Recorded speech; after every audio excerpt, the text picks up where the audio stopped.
Aqui nesse vídeo a gente vai trazer os resultados da Log referente ao segundo trimestre de 2026, pontos negativos e positivos e se a empresa ainda é uma oportunidade. Então a gente começa aqui pela ficha padrão dela, né? A capitalização em torno de 2 bilhões, então uma small cap. O segmento dela, onde ela desenvolve, ela faz alocação de galpões logísticos classe A, que são ativos com qualidades superiores a galpões normais, com pé direito de 12 metros.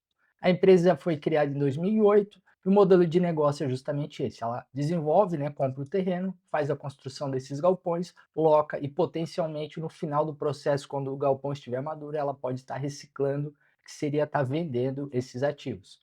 O portfólio, que são os PPIs, né, que são as propriedades para investimento, ele conta com ativos de renda que já estão no portfólio da empresa rendendo aluguéis, são as obras em desenvolvimento e o land bank, que é o estoque de terrenos que a empresa tem. Então aqui o diferencial que é a operação verticalizada e ela cria valor através do yield on cost, que é o quê? A empresa desenvolve esse galpão até no final e depois ela pode estar reciclando e justamente esse diferencial que ela tem.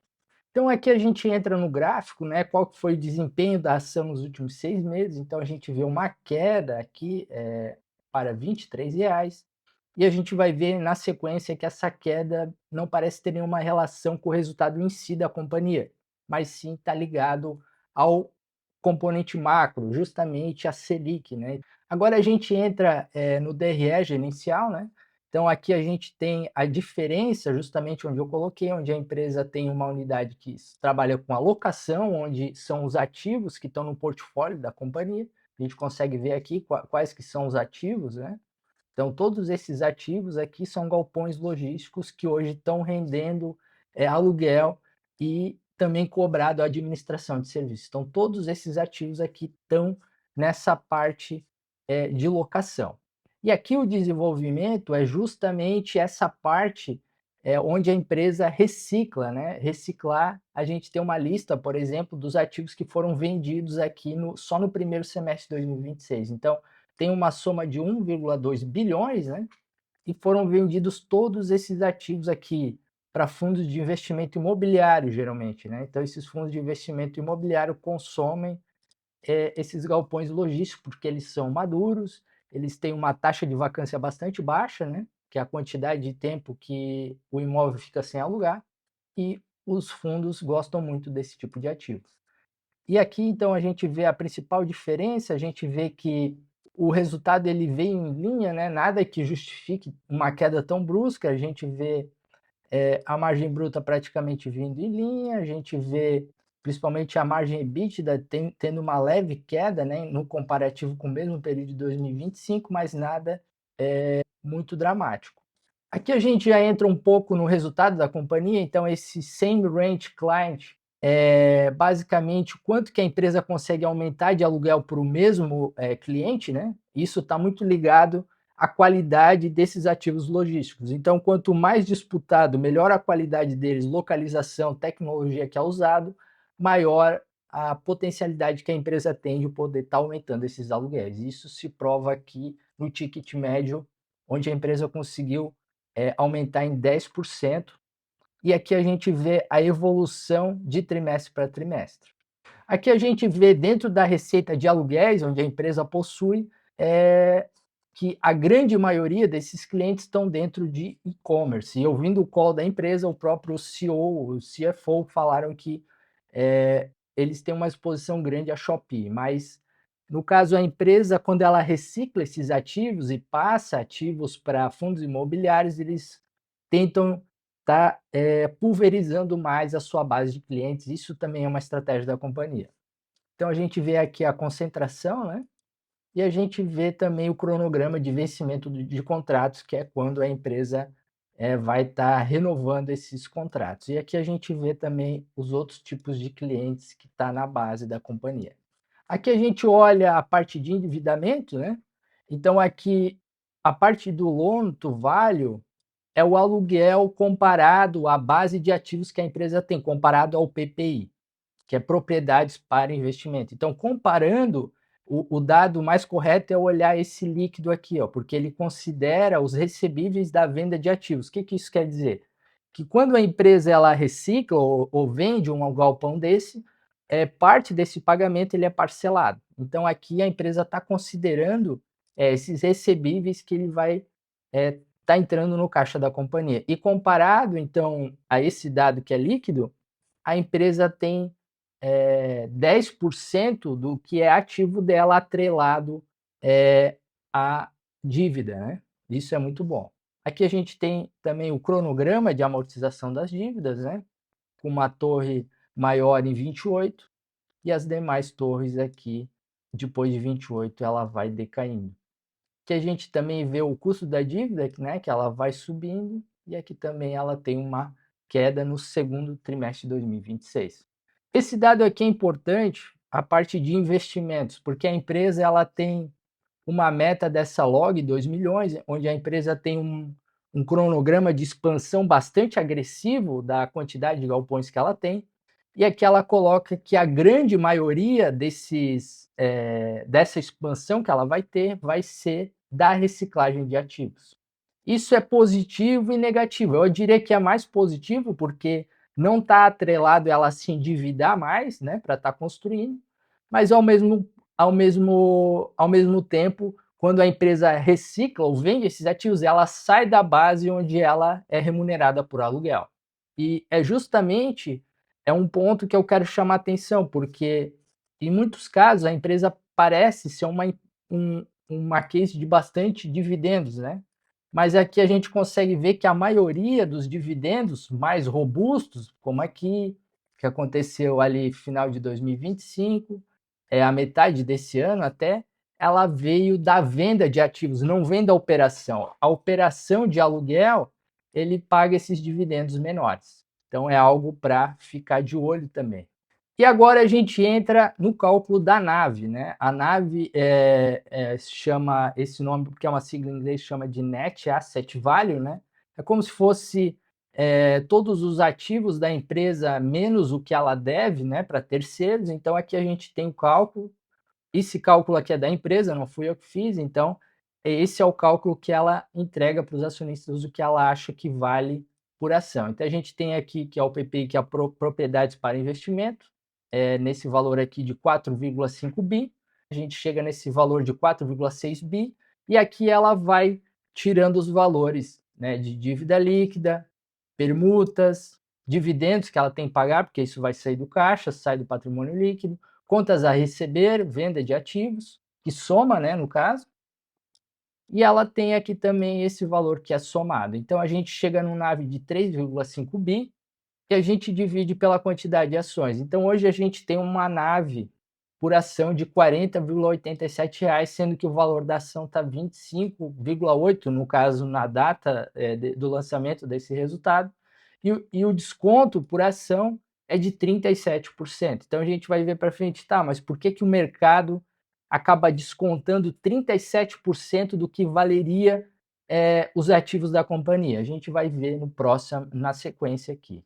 Então, das razões por que isso acontece é a seguinte: imagina que se a empresa ela fosse todos os terrenos dela e todos os galpões potenciais ela já tivesse construído, estariam todos prontos, e agora a única decisão que ela tem é de ou alugar todos esses galpões e receber através do aluguel, mais ou menos como um fundo de investimento imobiliário trabalha, ou está eventualmente reciclando ou vendendo esses ativos quando ela acha que vale mais a pena, o mercado está pagando mais do que esse ativo está dentro do portfólio dela.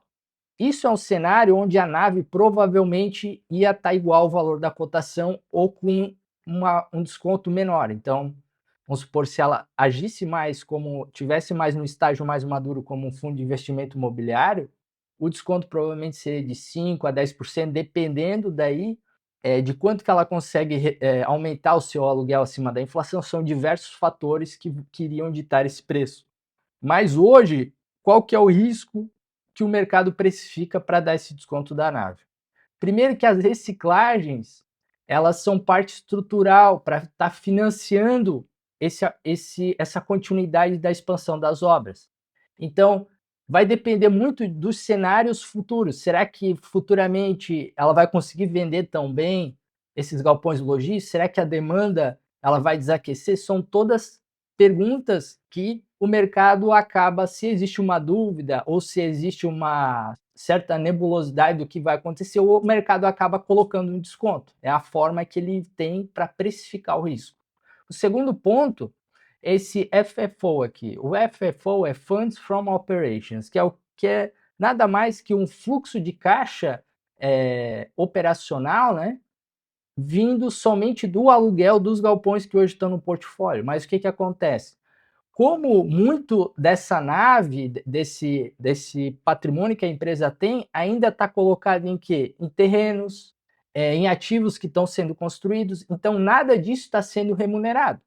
Diferente daquele exemplo que eu dei, por exemplo, do fundo de investimento imobiliário, onde se num cenário que a empresa estivesse toda madura, todos os ativos dela estariam sendo remunerados. E é justamente uma das razões pelo desconto, porque parte desse valor não está sendo remunerado e existe um desconto. O terceiro ponto é a Selic, né? A Selic alta, ela pressiona todos os ativos da bolsa, mas especialmente do setor de exploração de imóveis. A gente vê isso no geral, não só com a Log, fundo de investimento imobiliário, com empresas como a Iguatemi, a Sign 3, né? Todas essas a gente vê um desconto excessivo quando a taxa de juros ela está bastante alta. E aqui nesse quarto ponto a gente vê justamente que a empresa ela depende muito desse ciclo que ele tem que ficar se repetindo. Então a empresa constrói, amadurece e depois recicla. Só que esse ciclo ele tem que ser gerador de valor. E se em algum momento essa geração de valor ele cai, acaba impactando muito a empresa. Se essa geração percebida pelo mercado, ele faz a conta ali e vê, opa, esse ciclo não está mais funcionando como deveria, a máquina trava, isso acaba sendo um risco adicional para a companhia. E lógico, aqui a gente entra nos pontos positivos que a empresa tem, que é justamente o primeiro deles é o yield on cost, né, que é o ganho baseado no custo de produzir, que é excepcionalmente alto, né? Então hoje a empresa tem um yield on cost, um ganho de 13 a 14%. Só para ter uma ideia, é hoje um cap rate, né, que é, que é o ganho do aluguel sobre os ativos no geral, gira em torno de 8 a 10%. Então, a empresa construindo do zero, ela tem um ganho de 40% superior. Então, é uma diferença bastante grande. Esse plano aqui de 2 milhões, log 2 milhões de metros quadrados que a empresa tem também, se a empresa conseguir entregar todo esse o que ela está prometendo e num estágio que talvez ela esteja mais madura, ela pode se transformar realmente numa máquina de pagar dividendos, né? Então, a partir do momento que ela amadurece, não precisa mais estar vendendo ativo, no caso, para estar expandindo, ou a venda do ativo está mais ligada a remunerar o acionista do que necessariamente crescer, a empresa pode virar uma cash call. E aqui a gente tem também a taxa de vacância baixa, né, para esse tipo de ativo. Então a gente vê hoje que até entre os fundos de investimento imobiliário, os FIIs de galpão logístico é os que mais estão segurando, conseguindo repassar preço, lógico, os de qualidade, né? Conseguindo passar aluguel acima da inflação, a demanda ainda está bastante aquecida, né? E o quarto ponto é justamente essa opcionalidade da queda da Selic, que se perpetuar ou se acelerar, né, a gente consegue, além de a empresa ter toda essa qualidade, poder estar entregando, ela ainda pode estar valorizando a sua nave. Então, se você está gostando do vídeo, se inscreve no canal, dá um like.